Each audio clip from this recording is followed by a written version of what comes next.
YouTube, what's going on? My name is Kevin, and today I want to give you all a very special deck review of a deck that I competed with just about a week ago.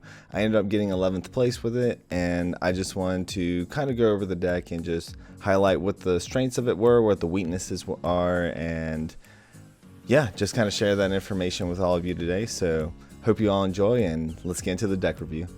Alright, so the deck that I chose to compete at this 2K event was Red-Black Aggro, also known as Rakdos Lurrus.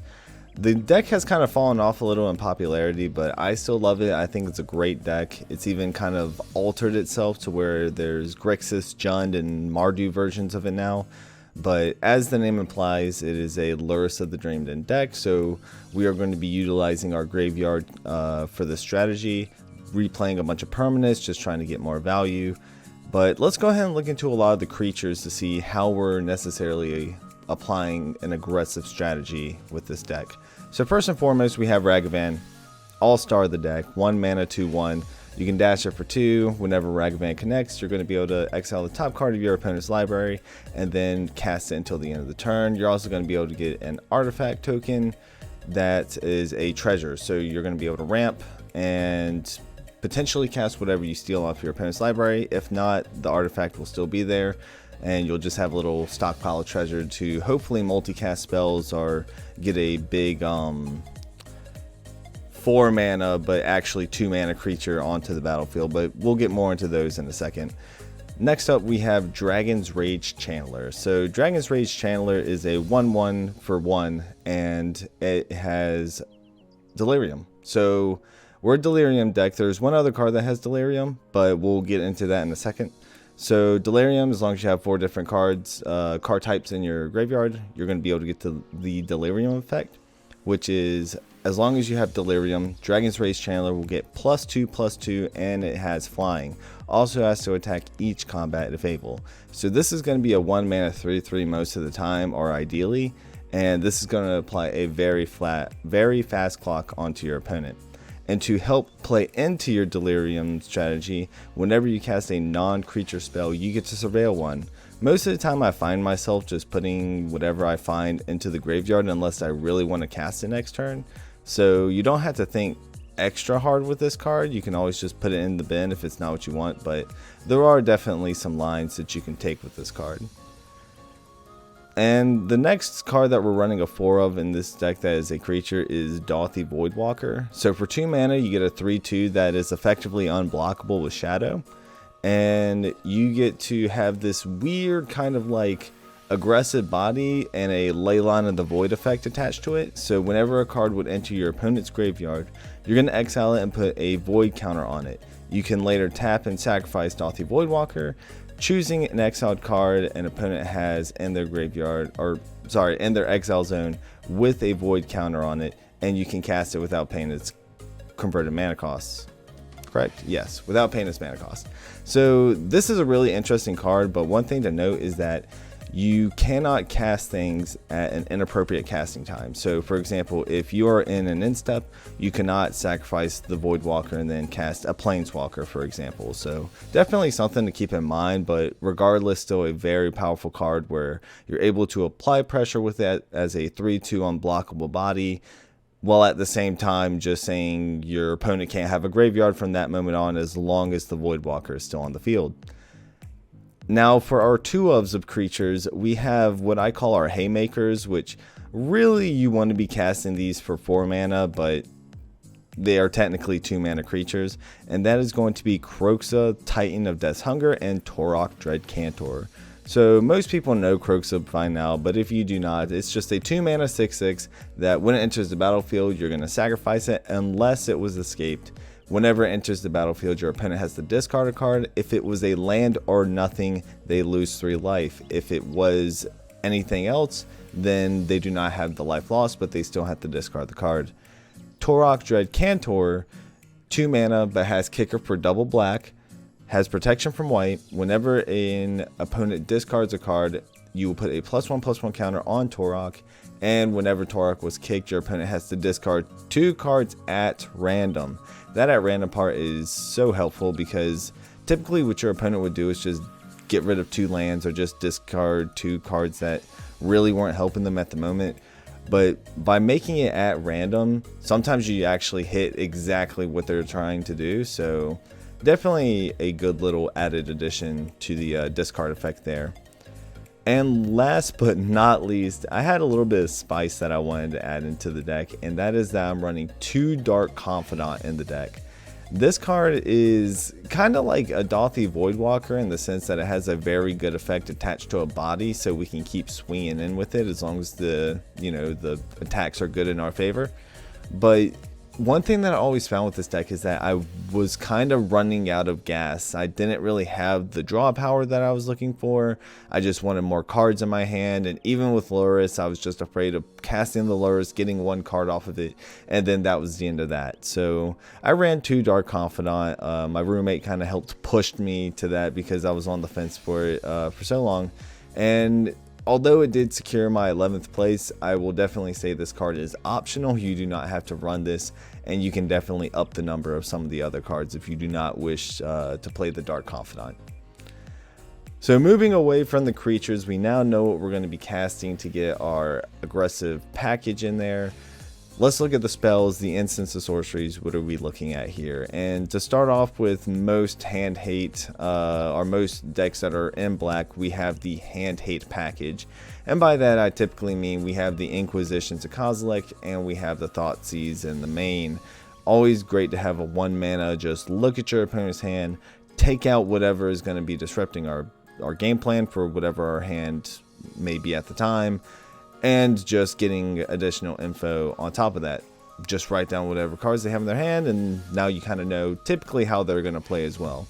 We also, for removal, are running Lightning Bolt, Unholy Heat, and Terminate. Just a lot of different kinds of removal spells, dealing 3, dealing ideally 6 with Unholy Heat, and just a clean destroy target creature, can't be regenerated with Terminate. Very solid answers in the current modern metagame, and I have not been disappointed with any one of these spells. And kind of to bundle both the hand hate and the damage at the same time, we're going to be running 3 Kolaghan's Command in the main. I love Kolaghan's Command. I think this is really well, especially in a Lurrus deck, to be able to bring back your Lurrus from the graveyard if it does get removed on site, which typically tends to happen. Just an overall great card, making them discard, dealing 2 damage to either their life total or maybe an important creature that's on the battlefield. Destroying a target artifact can be very key, all at instant speed.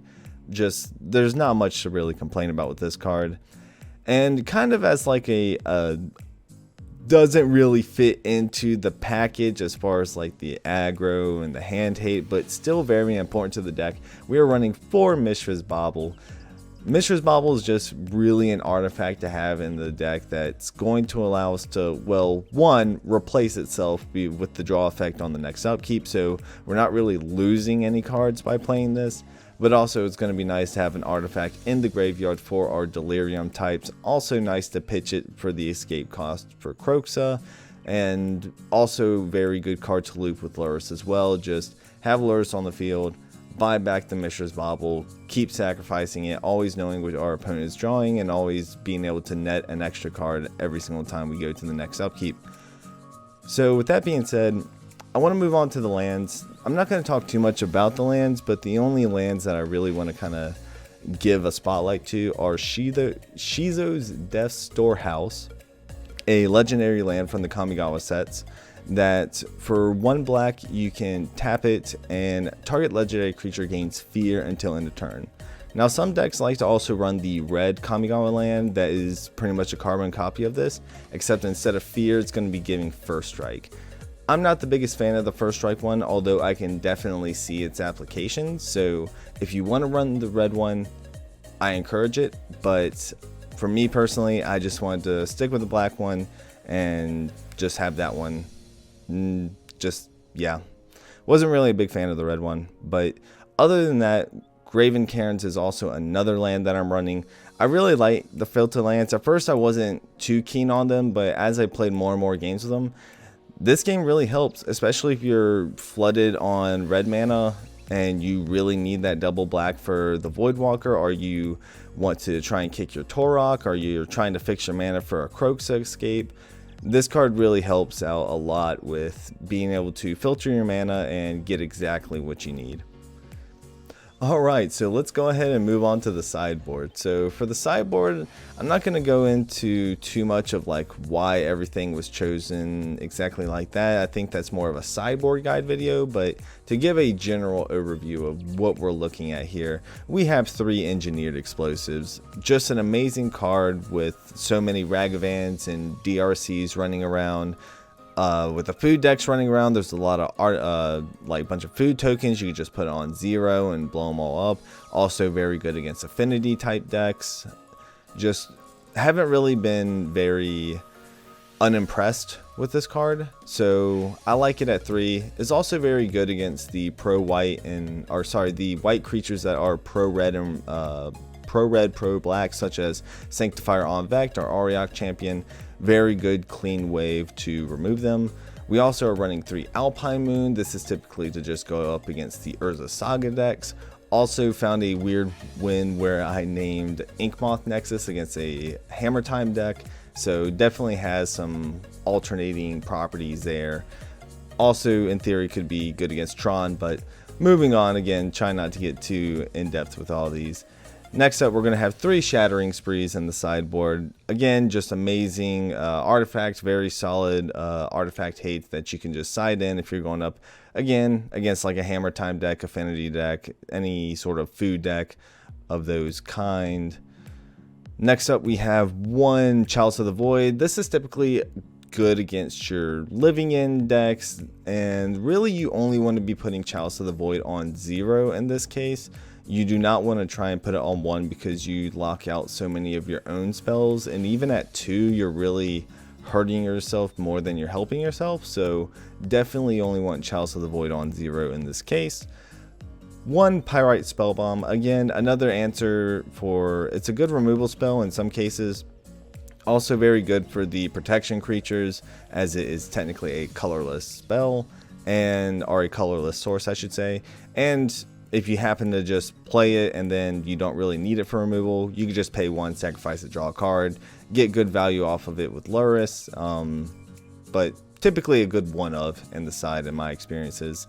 We also are running 1 Void Mirror.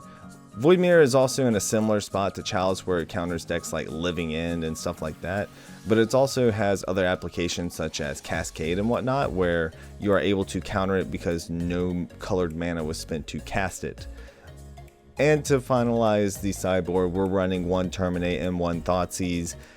Cards we're already running in the main, but just in case we want a little bit of extra kill power or a little bit extra hand hate, just kind of have them in the side to just quickly side them in and, you know, not really change up the game plan too much.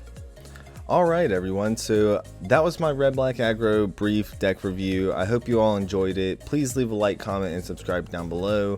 Comment anything that you might want to see in the future, maybe more deck reviews, maybe more sideboard guides, maybe going a little bit more in depth. Just kind of tell me what content you would like to see and I'll try and get that all for you. Thank you again for watching, and I'll see you all next time. Bye-bye.